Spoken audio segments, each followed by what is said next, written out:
राधे राधे दोस्तों। अगर आपको हमारी कहानियाँ पसंद आती हैं तो प्लीज़ चैनल को सब्सक्राइब ज़रूर करें। मैंने तुमसे कहा था ना, मीरा को बेवकूफ़ बनाकर शीशे में उतारना बहुत आसान है। तुम बेवजह डर रही थी। अब मीरा हमारे बच्चे को पालेगी और हम दोनों जीवन का आनंद उठाते रहेंगे। मीरा जो पानी पीने के लिए रसोई में आई थी, अपने पति की बात सुनकर स्तंभ रह गई। हाँ, तुम ठीक कह रहे हो। हमने कैसे दीदी को बेवकूफ़ बना दिया कि मेरा कुछ लोगों ने बलात्कार किया और अब मैं उन दरिंदों के बच्चे की माँ बनने वाली हूँ। डॉक्टर के अनुसार मेरा गर्भपात भी नहीं हो सकता, क्योंकि डॉक्टर के कथन अनुसार यदि ऐसा किया तो मेरी जान को खतरा है। यह सुनकर दीदी ने आपको मुझसे शादी करने के लिए मजबूर कर दिया, जबकि उन्हें यह नहीं पता कि मेरा कभी बलात्कार हुआ ही नहीं। मैं तो आपके बच्चे की माँ बनने वाली थी। मुझे आपने अपने ऑफिस में नौकरी दिलाई और ऑफिस टूर के नाम पर हम लोग हर महीने 10 दिनों के लिए हनीमून पर जाते थे और हमारी बेचारी भोली भाली दीदी यह कभी समझ ही नहीं सकी कि हमारे बीच क्या चल रहा है। मीरा की छोटी बहन रूपा ने बेशर्मी से हंसते हुए कहा। अपने पति और बहन के विश्वासघात को सुनकर मीरा का पूरा शरीर शून्य पड़ गया। उसके सोचने समझने की शक्ति क्षीण हो गई। उसका मन चिल्लाने को कर रहा था। इतना बड़ा धोखा, वह भी उसके पति और बहन के हाथों उसे मिला था। तभी मीरा को अपने पति की बात सुनाई।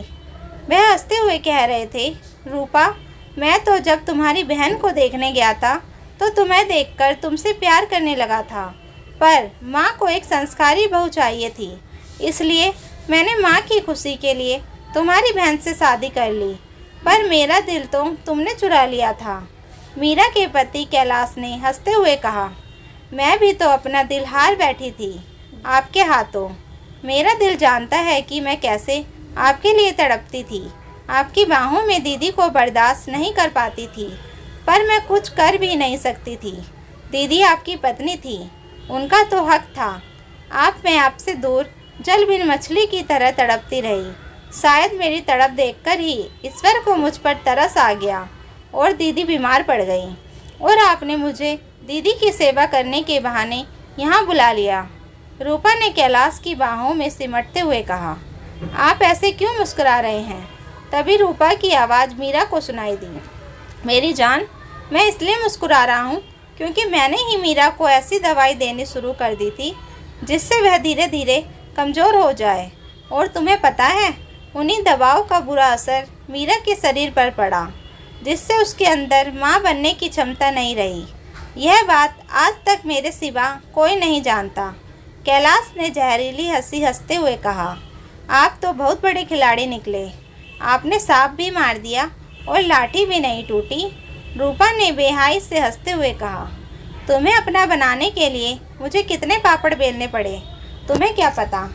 कैलाश ने हंसते हुए रूपा से कहा, मैंने भी तो तुम्हें पाने के लिए अपना सर्वस्व तुम पर लुटा दिया। रूपा ने जवाब दिया, हाँ, तुम्हारे खूबसूरत जिस्म का तो मैं दीवाना हूँ। माँ बनकर भी तुम्हारी सुंदरता में कोई कमी नहीं आई, जबकि तुम तो और भी खूबसूरत हो गई हो। अब और न तड़पाओ, मेरी बाहों में आ जाओ। कैलाश ने कहा। मीरा इससे ज़्यादा और कुछ ना सुन सकी। वह लड़खड़ाते कदमों से अपने कमरे की ओर चली गई। आज उसके सपनों का खूबसूरत घर रेत के घरंदों की तरह ढह गया था। मीरा अपने कमरे में आकर निर्जूसी बिस्तर पर बैठ गई। रूपा और उसके पति का बेटा कमल, जो अभी 6 महीने का था, निश्चित होकर सो रहा था। मीरा की आंखों के सामने अतीत की यादें चलचित्र की तरह चलने लगी। जब वह शादी के बाद कैलाश के साथ यहाँ रहने के लिए आई तो कैलाश अक्सर किसी न किसी बहाने उसके मायके जाता था। तब मीरा को लगता था कि कैलाश कैसे उसके माता पिता का इतना ख्याल रखते हैं। वह कैलाश पर गर्व करती थी, पर आज मीरा को पता चला वह एक छलावा था, मृगतृष्णा थी, जिसे मीरा अपने भोलेपन में पहचान नहीं सकी थी। फिर कुछ दिनों बाद ही मीरा की तबीयत बिगड़ने लगी। तब उसके पति ने उसकी बीमारी का फ़ायदा उठाकर रूपा को अपने घर में बुला लिया। मीरा ने अपनी बहन पर भी कभी शक नहीं किया, क्योंकि वह अपनी बहन और पति पर अंधविश्वास करती थी। उसे बहुत अच्छी तरह याद है जब उसकी पड़ोस में रहने वाली उसकी सहेली मीना ने एक बार कहा था, मीरा, तुमने अपने पति और बहन को बहुत छूट दे रखी है, कहीं ऐसा ना हो कि तुम्हारी बहन ही तुम्हारा घर उजाड़ दे। तब मीरा ने बहुत आज विस्मय के साथ मीना को जवाब दिया था, मीना, मुझे अपने पति पर पूरा विश्वास है, वह मुझे बहुत प्यार करते हैं। मैंने अपने घर की दीवारों को रेत से नहीं बनाया है, बल्कि यह मेरे विश्वास की सिग्नेट से बनी है। यह कभी टूट नहीं सकता। यह रेत का घरौंदा नहीं, मेरे प्यार और विश्वास का मजबूत घर है। पर आज वही प्यार और विश्वास का मजबूत घर रेत के घरौंदे की तरह एक ही होठ ठोकर में टूट कर बिखर गया। मीरा को वह दिन याद आया जब रूपा ने फटे कपड़ों के साथ रोते हुए घर में प्रवेश किया था और उससे लिपट कर रोते हुए कहा कि कुछ बदमाशों ने उसकी इज्जत लूट ली। मीरा यह सुनकर कितनी दुखी हो गई थी, और जब रूपा ने उसे बताया कि उस पाप का अंकुर उसके गर्भ में पल रहा है और उसका गर्भपात भी नहीं हो सकता, तो यह सुनकर मीरा ने अपनी बहन की इज्जत बचाने के लिए अपने दिल पर पत्थर रख लिया और अपने पति का विवाह अपनी बहन से करा दिया और उसके बच्चे को अपने सीने से लगा लिया।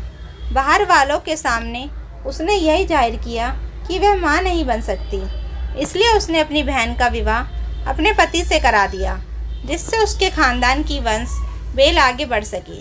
परंतु आज अपने पति और बहन की बात सुनकर मीरा का प्यार और रिश्तों से विश्वास उठ गया। उसकी आंखों से आंसुओं की धारा बह रही थी। मीरा बहुत देर तक रोती रही और कब उसे नींद आ गई उसे पता ही नहीं चला। सुबह बच्चे की रोने की आवाज़ सुनकर मीरा की नींद खुली। उसने बच्चे को रोने दिया और स्वयं बिस्तर से उठकर बाहर आ गई। उसने रसोई में जाकर अपने लिए चाय बनाई और सोफे पर बैठकर पीने लगी। बच्चे के रोने की आवाज़ सुनकर रूपा और कैलाश भी बाहर आ गए। उन्होंने मीरा को चाय पीते हुए देखा। उसकी बहन रूपा ने गुस्से में कहा, दीदी, मुन्ना रो रहा है और आप यहाँ चाय पी रही हैं। मैं तुम्हारे बच्चे की आया नहीं हूँ जो तुम मुझ पर हुक्म चला रही हो। तुम्हारा बच्चा है, तुम देखो। मीरा ने व्यंग्यात्मक मुस्कुराहट के साथ जवाब दिया। अपनी दीदी की बात सुनकर रूपा सकपका गई और कैलाश भी चौंक गए। वह दोनों कुछ कहते उससे पहले ही मीरा ने कहा, मिस्टर कैलाश, आपने दूसरी शादी कर ली है क्योंकि मैं मां नहीं बन सकती, इसलिए आपको कानून दूसरी शादी की इजाज़त देता है, पर मेरे जीवन यापन के लिए पैसे आपको देने होंगे। यह मेरा कानूनी अधिकार है। अब मैं आप लोगों के साथ इस घर में नहीं रह सकती क्योंकि इस घर की दीवारों ने मुझे विश्वासघात की गंध आ रही है।